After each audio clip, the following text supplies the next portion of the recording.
Picture for the presentation, the organ that I was using. All right, everybody, welcome to our Friday Mom at Home. It's another rainy day here in Southern California. It's raining cats and dogs. I'm BJ Morgan. I'm the marketing manager at the Museum of Making Music.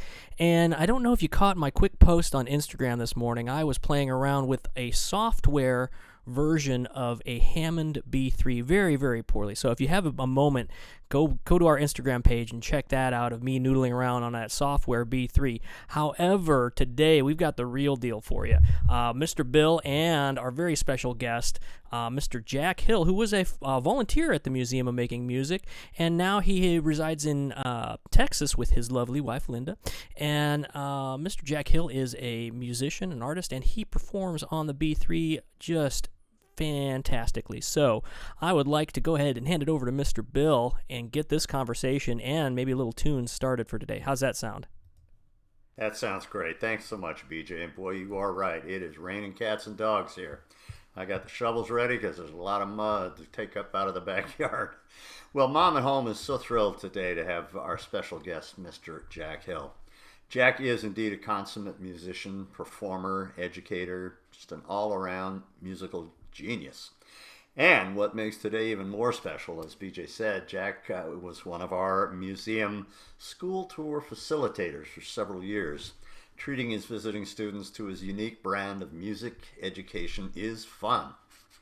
It's no exaggeration, Jack, to say that you set the bar while you were working at the museum giving tours, and your influence is still evident in today's facilitators. So welcome, Jack. It's so great to have you here. Glad to be here. It is good to see you again, my friend. Absolutely, and I know likewise from BJ and myself, and a lot of our volunteers are watching today. When they heard you were going to be on the program, they said, all right, we're marking 2 p.m. Friday in our calendar. Can I make a quick comment too? If you are watching and you are on our homepage but would like to take part in the live chat and ask us questions, there's a little link at the top of the page that will take you to the YouTube page, and you can participate in the chat there. We've got a lot of our guests have been regulars watching the Mom at Home series and have really had some great questions that we will pass along to Mr. Bill and Jack as we present today's episode. Okay. All right, thanks, BJ. So as you said when you were getting us going, we're going to be focusing on the Hammond B3 today. But Jack, you also play several other instruments. Could you tell us what those are and how they came to play in your musical journey? Oh, yes. Well, when I started very young, my uncle was the professional musician in the family. He played guitar, mandolin, all the string instruments. And he was a gigging musician. He had 10 kids because he was always gigging. But the rehearsals were always at his house. So every time there was a rehearsal, I was at Uncle Al's place. It just blew me away to hear live sound. So because they were string instrument, I gravitated to the guitar. And because it's the 50s, that kind of was like the instrument that I was hearing on the radio. So my mother, she approached me. She said, "Are you serious?" And I go, "What do you mean?" She said, "Are you serious about playing?" I said, "Well, yeah." She said, "Well, if you're serious, you'll take lessons." So she didn't drive.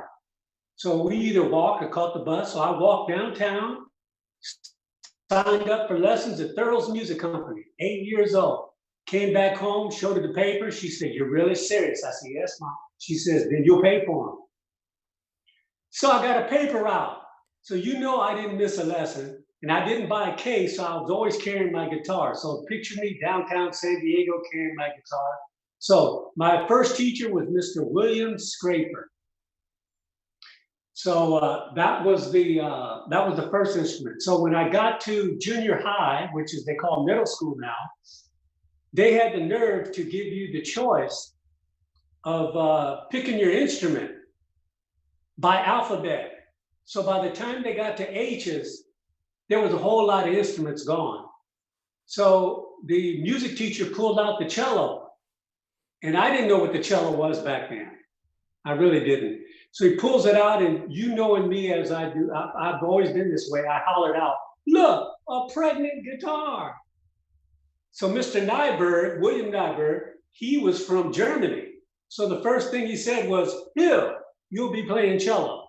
So not only did I start playing cello, I had my own personal cello teacher from Germany. So after 1 year, he had me in the Youth Symphony Orchestra. So at the same time, there was a knock at my door of the guitarist, one of the leading guitarists in town. His name was Tommy Belmonte. He was 21. He knocks on my door. So you got to met. So I'm 11 now. So he knocks on my door and he goes, "Hey, I want you to join my band." I said, "Well, you play guitar? I play guitar." He says, "Not anymore. You playing bass in my band." So that's when I started playing bass. So I had guitar, bass, and now cello. So I get to high school. First day of high school, I signed up for orchestra, and the music teacher goes, "Hill." I go, "Yes, sir." He says, "You'll be playing trombone."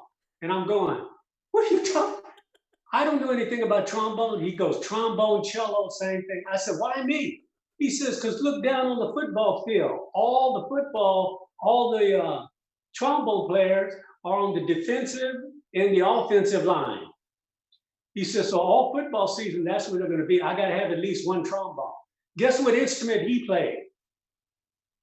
Trombone? Trombone. So I had a trombone teacher. So I was playing trombone, and I was the first student in San Diego City Schools to allow to be given credit to 2 music classes. So I was in band and orchestra. So imagine my day. I start out with band in the morning at 8 o'clock, and at 1 o'clock when I'm getting ready to die, boom, here comes orchestra. It was perfect. So he asked me a question that I'd never pondered. He said, "So what are you going to do when you get out of high school?" I said, "I will be performing music as a musician." And he says, "What about when there's no gigs?" And I had this blank look on my face. I said, "What do you mean?" He says, "In the music business, you could be playing in the best club in town and they'll shut you down. The owner gets divorced, club closes. Anything could happen." I said, "I didn't think about that." He said, "I know you didn't." He said, "That's why I'm here for it." He says, "What you should consider is teaching." I said, "Really?" He says, "Yeah." He says, "And you have an aptitude for learning instruments." He says, "So this year, summer school, enroll, you're going to learn all the brass. Trumpet, French horn, B flat, tuba, I learned all of them. Took them all home, played them the whole summer.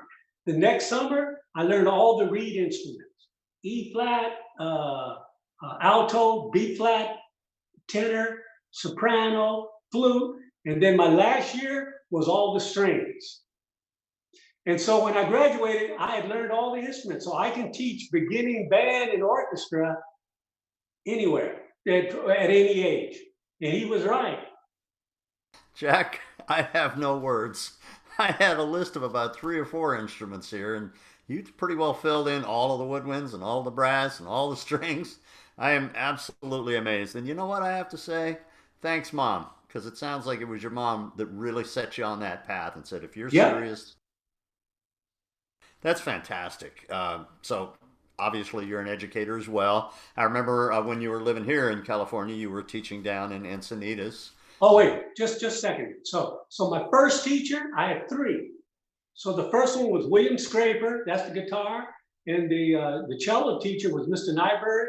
And in high school, Lincoln High School, it was Mr. Donald Artemis. Okay. I got to give him props, man. I'm glad you're doing that. One of my questions was there a particular teacher that got you really excited? But it sounds like all 3 of your teachers really lit the fire for you.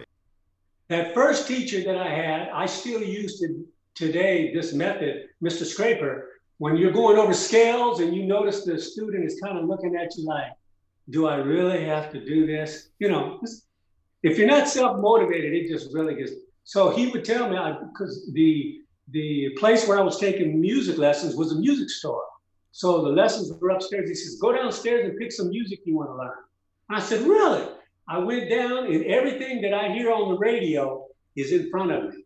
Do I know what key it's in? No. Do I know how hard it is? No. So I just picked it, took it upstairs, opened it up. He says, great. What key you in? And I go, he says, you got to learn your key.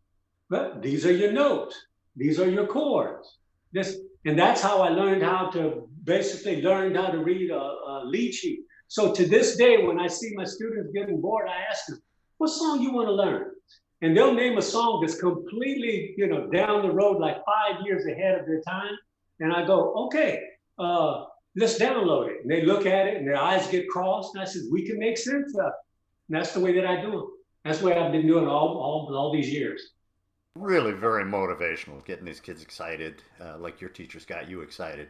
And as we know, NAM and the museum, I mean, that's such a big part of our mission is music education, and it sounds like you are the go-to for that sort of thing. So let's say, Jack, some parents come to you and they say, our daughter wants to start playing music, but we have no idea where to start her out. What would your advice be? I love that question. I'd rather have that than the typical, they bring the kid in, drag him in, and says, you are going to learn piano. And the kid is going. And so I asked the parents to leave. I closed the door and I said, what instrument do you want to play? And they'll tell me, I want to play guitar.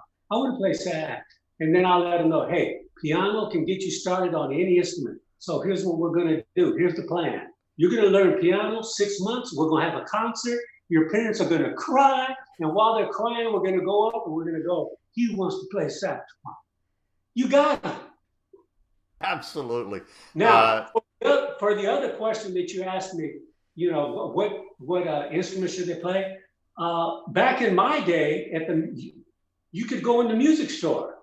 And I was in the music stores all the time. You see the instruments and play them. And this is what I loved about the museum. When we finally got the hands-on, there were kids that had never touched an instrument. And just to see their eyes just boil open when they would hit the strings or hit the drum. So I would recommend to them, I said, what you need to do is go to a music store and see what they gravitate to. Amen. Amen to that. And you know what, Jack, when I do the teacher surveys from the tours, you hit the nail on the head right there. One of the biggest comments I get from teachers is, A, our kids loved the hands-on experience, and B, for so many of them, they've never had this experience before. So what you've given to them is priceless. Jack, we have a couple of your friends watching right now. I want to let you know that Wolf Marshall and Mike Hendrickson are watching. They both say hi. Hey, tell them the check is in the mail. Don't worry, we're not giving out addresses here. So, Jack, eventually your path led you to the Hammond B3. Now, my first question about that is, would you say you found the Hammond B3, or did the Hammond B3 find Jack Hill? When I saw that question, I went, wow. I says, here's how it happened. I was playing, it was 1969. I was playing in a horn band. So we had 5 horns, piano, 4-piece rhythm section, 2 sing. It was the Fantastic Soul Brothers Band. I've got a picture. I did not even know it existed, but the drummer ran into me about 20 years ago at a gig. And he said, I got a picture of you taking a trombone solo with the Soul Brothers. And guess where it was? Lincoln High School Auditorium. So I had the picture in my studio. So anyway, we would open up for acts that would come in. So one of the groups we opened up with once was a group called Dyke and the Blazers. They had a hit out called Funky Funky Broadway. So anyway, they allowed us to stay backstage. So this part of the stage that I stayed back on is where the B3 player was. So I was hearing sounds that I had never heard before. My body was going into trepidation.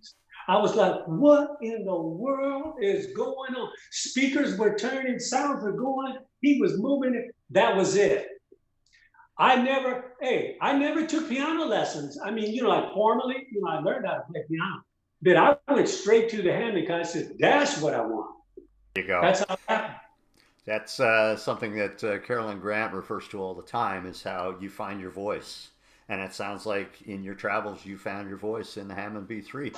So, Jack, I think it's about time we get to a little beginner's tutorial on the Hammond B3. Why don't you show us around, take us for a trip? Okay, so first thing that is a major difference on the Hammond and other instruments is you go to your gig, you turn it off, turn on, turn off. When I do gigs with the keyboards, I turn the keyboard on and off. The Hammond B3 has a start switch. Yeah, like your car with a solenoid. And it sounds like this.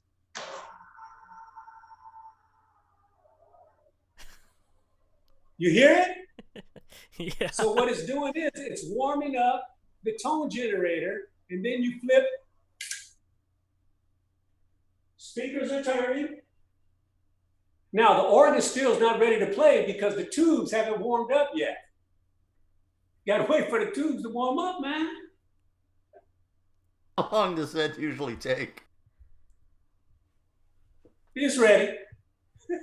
Well, Jack, I have a question, Jack. Now you mentioned when you get to the gig and it sounded like the organ was already there at the gig for you, just waiting for you to play.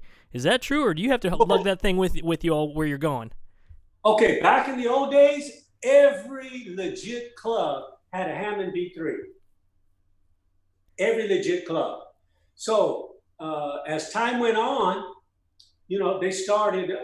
You know what? It was really Vietnam. When Vietnam came, everything got cut down. So bands that were like 10-piece became 4-piece.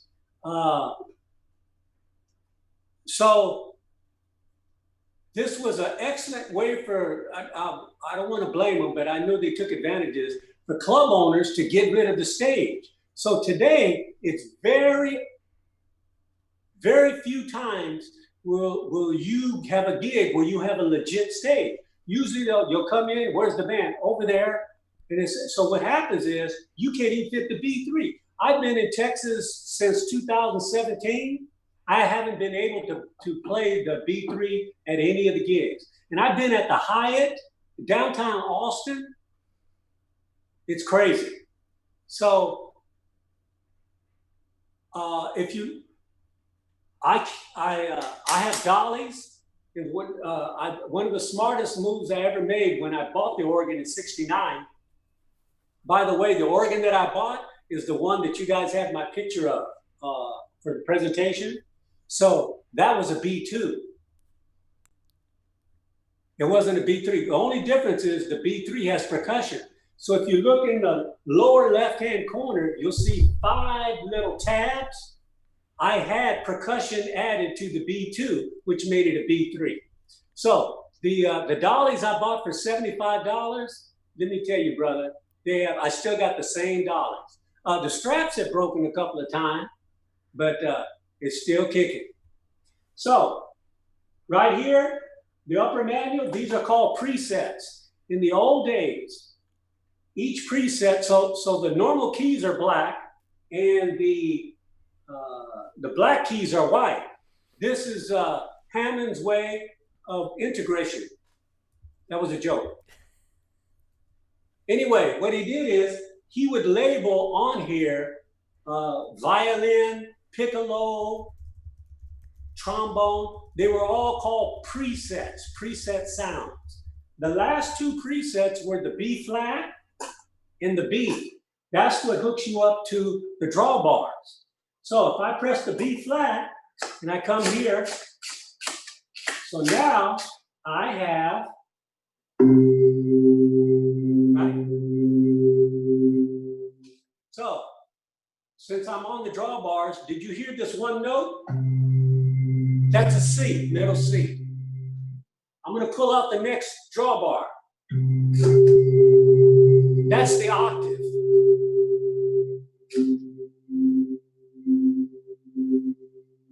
That's another C.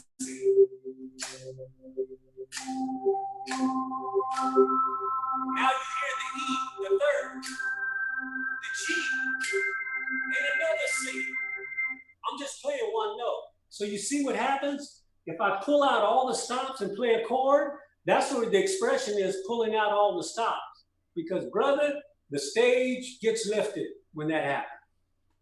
Amen. Jack, can I jump in with a real quick question? Yes. A viewer says, okay, I get that Hammond is the manufacturer, but what does the B3 represent? What does B3 stand for? Okay, B3 is the model. B3 has 4 legs, like I have on here. Okay, the B2, same thing, has 4 legs, doesn't have percussion. The A100 they made for homeowners, it has its own speaker. It has a 15 a JBL where you can play it in the house. My mother-in-law bought one. That's an A100.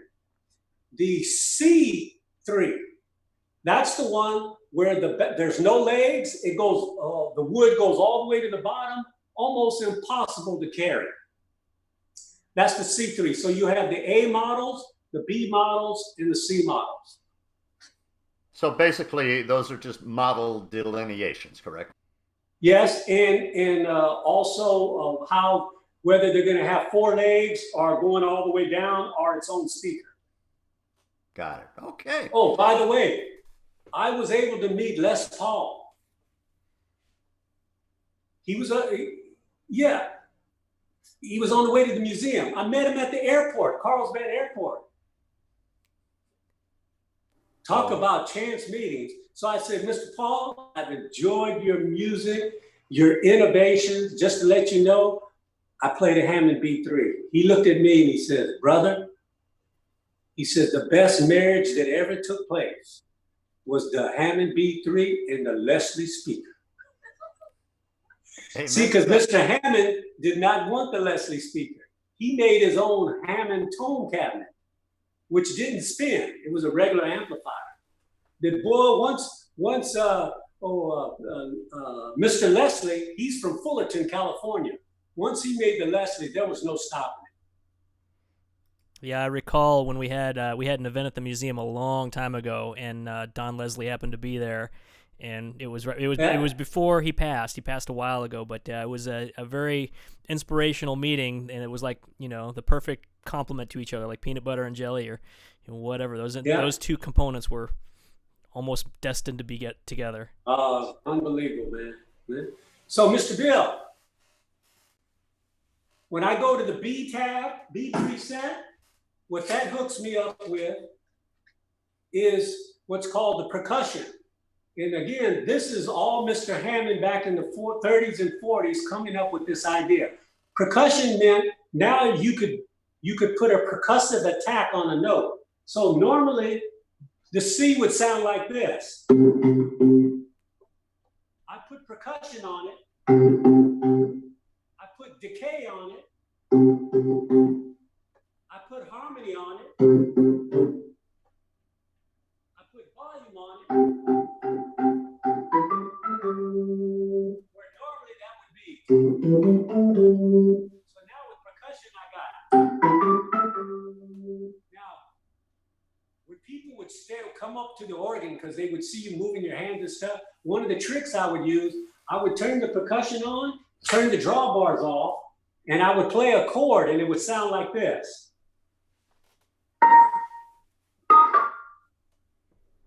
So I've got all my hands down playing a chord, but ain't nothing that, because the percussive attack, that's all it's doing. It's giving me the attack and it's gone. So I would play it. And they would look at me like, what's going on? I said, well, you can go sit down. So remember that song, Green-Eyed Woman? Oh. All of that is the percussive attack. Okay, I lost Mr. Bill. Oh, no, I'm here. Okay. Another question? Listening in awe. I don't believe there is. BJ, anything from you? Well, for me, it's just a matter of, understanding how that beast works. I mean, how do you, as a musician, you've got, it seems like you've got the keyboard, right? But you also have a pedal board, a manual that you play with your feet, right? That's the bass. Yeah, yes. Yeah. So remember, the organ, traditionally, the organ started with the pipe organ. And so that's the only place the pipe organ is going to fit is in a church. So Mr. Hammond came up with this idea of, hey, look, if I can somehow make this an electronic organ with the same type of concept. In other words, where I could have sounds of strings, sounds of horns. In other words, this beast right here can now make all my sounds. In other words, the word didn't even exist back then, but really the organ is the first synthesizer. It's reproducing all these sounds of other instruments. So being I was a kind of a stereo geek back in the 60s. Everybody had equalizers. I started to view my drawbars as equalizers. And it came in handy because one night you would have a room that had like too much bass in it. Well, there were sounds that just didn't work in that room. Well, the drawbars would now equalize it to now those sounds could cut through. The next room you would play in would have a different acoustics. So you just use the drawbars. And so you would start getting used to knowing, okay, this is what I can do. Oh, BJ, he would love this. So I'm in the key of C. You ready? Okay,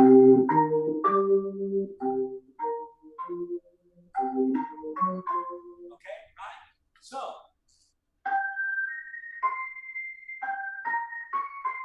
I'm playing the same notes, but they're all a fifth now. So instead of playing C, I'm playing G. Nice. Playing E instead of playing, you see that? Like a natural transcription for you. You don't have to change your positions.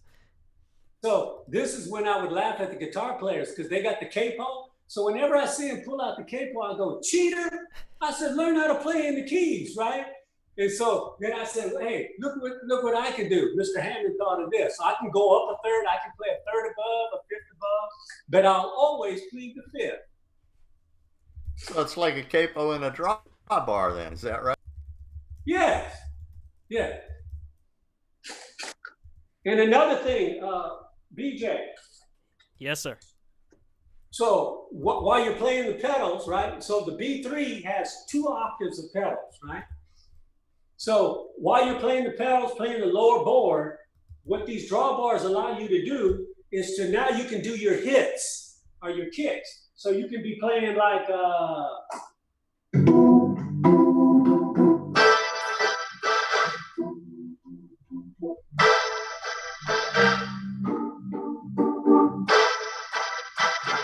what I mean? Yeah. It's like a Jimmy built-in Smith crash. Jimmy Smith came along and started these techniques. There was just like, and until you saw him live, you didn't know what he was doing. So I saw Jimmy Smith live, met him many times. So I would say, that's what he's doing. And Jimmy Smith was classically trained. So that was the crazy part of him playing jazz like he did. So now you can start doing stuff like this. So same song.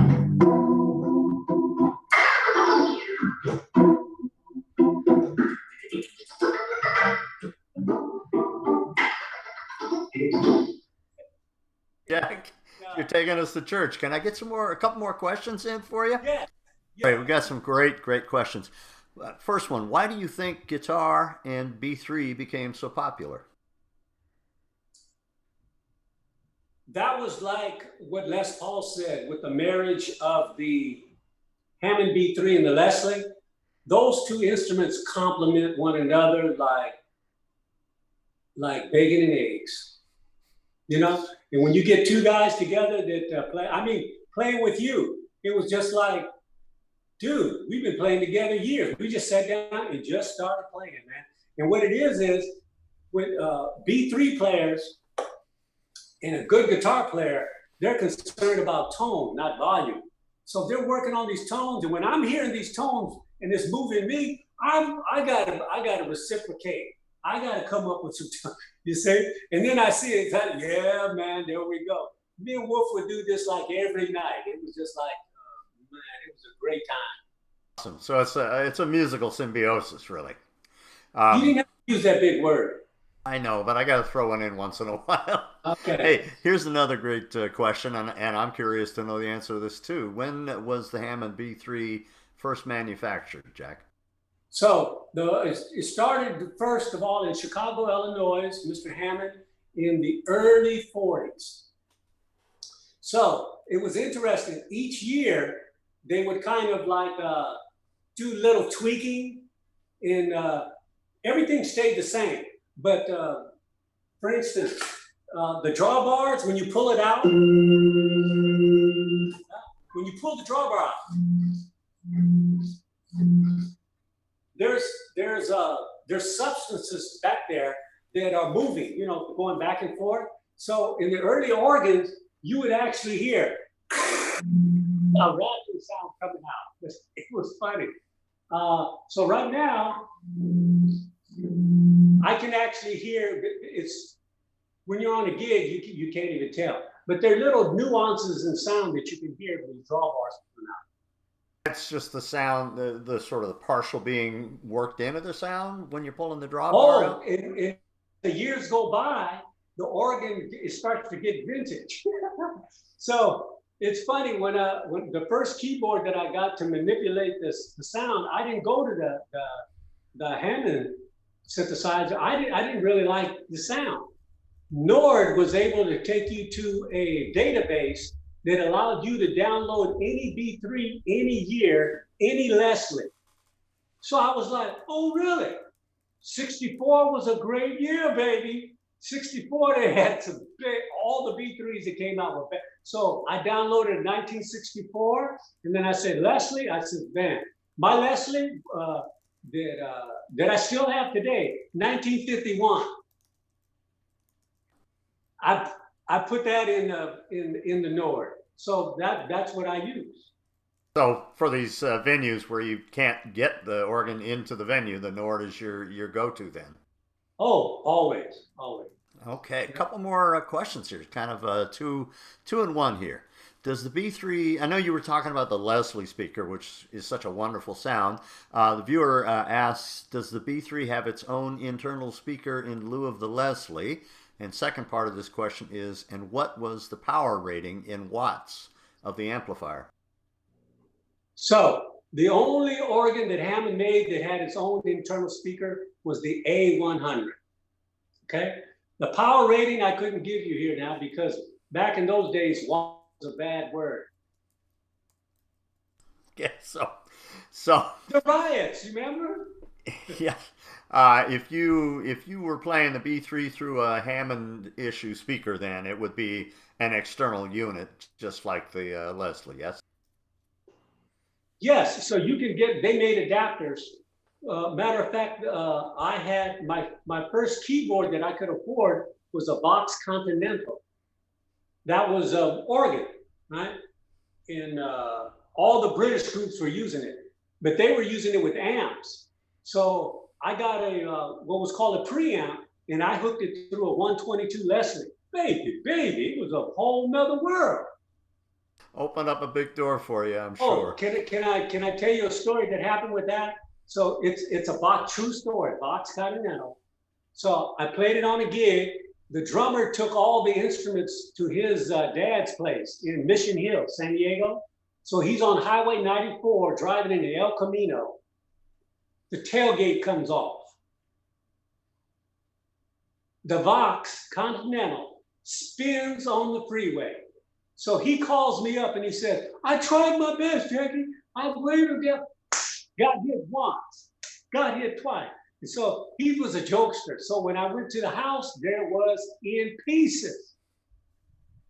So my cousin Danny Bush, who was electronics genius, he put the whole thing back together again, but it looked like Frankenstein because there was no top to it inside.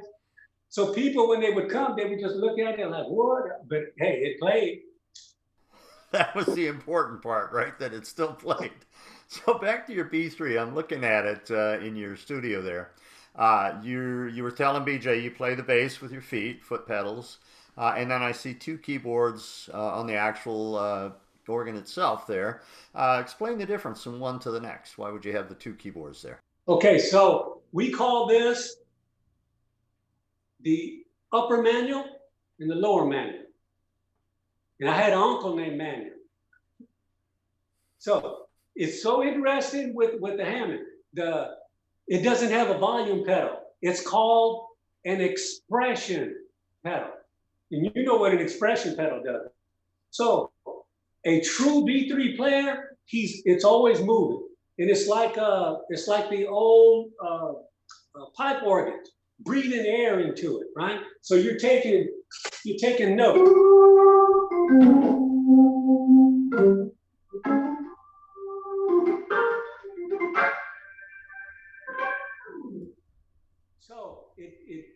hurts me when I see a Hammond player standing up, the pedals all the way down, and he's playing the whole time, and I'm going, no! Anyway, that's another story. So as you're playing with the expression pedal, almost like a cellist, if you will, they can get louder and softer expression with how much bow they dig into the strings or how much they back off of the strings. And that's essentially what you're doing with your expression Exactly. pedal, yes? Yeah. Mm-hmm. Yeah. Okay, so you've got pretty much all four going at once, both feet, both hands, and yeah. So let me play a classic, little bit of a classic B3 tune, Jimmy Smith, called Back at the Chicken Shack. Just I'm gonna play a couple of bars.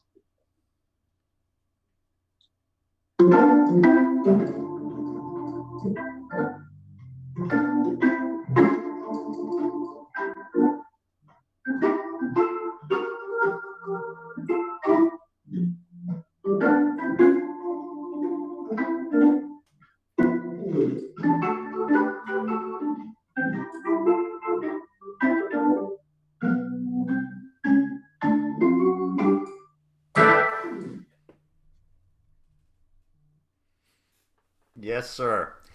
Very inspirational, Jack. Now, it looked to me as though you were playing the bass also with your left hand on that lower manual. Yes, is that correct? you can use the left hand because sometimes in the rooms, that you play in, the bottom is so low, and it's hard especially when the top manual gets to play, it's hard to hear that mix of like a separate bass, and this just supplements. So if I wanted to play that, for instance, the same thing with the chords down here would be. Yeah, you know what's interesting? I haven't played these pedals in a year, and they're clacking. And you know what that means? I have to go down there and I have to adjust them. Because listen, you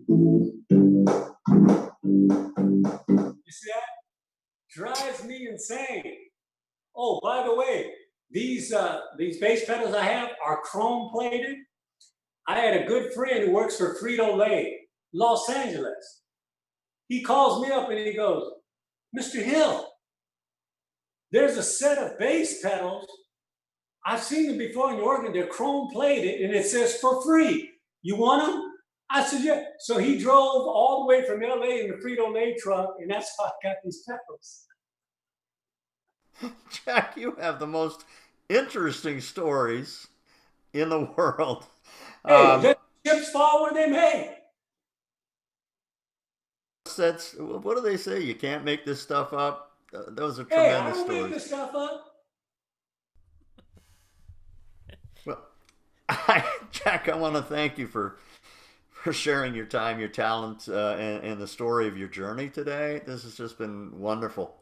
Man, I think it'd be great if you play us off a little bit. Oh, I have a song for you, for BJ, and everybody else out there. You ready? Actually, Hold Jack, tight, before you get started, Jack, one quick question I wanna ask you too. I see a lot of great comments. People started rolling off just all these bands that have used the Vox Continental or the B3 organ. What would be give me your top 3 B3 tracks that everyone should listen to, or at least maybe albums featuring the Okay, B3. so you got Green Onions, Booker T.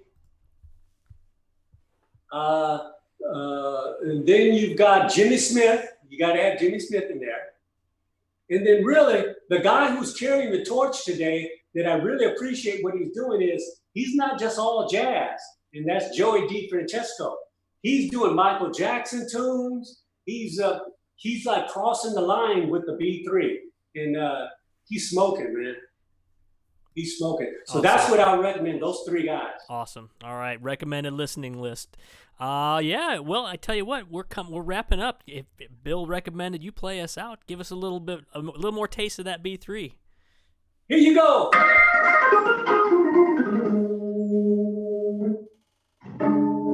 Don't let Corona get on you. I said, don't you let Corona. Listen, you got to wash your this thing. Don't let it come on. Get on. Get on. It's been really a thrill from Jack W. Hill. Thank you guys so much. All right. Well, that's going to wrap up our episode for today. I hope you had a blast learning about this. Jack Hill has lightened up our lives at the Museum of Making Music. He's hosted countless tours there and is a fantastic performer and musician. So I hope you learned a lot about his life and about the Hammond, and just have had a great time with us today. Next week we have Mom at Home, Monday, Wednesday, and Friday. We've published the calendar on our website, museumofmakingmusic.org. We hope to see you then, and if you'd like to always, you can join us live and participate in the chat when you visit us on the YouTube channel. You can subscribe to our YouTube channel, and until then, take care and have a great weekend.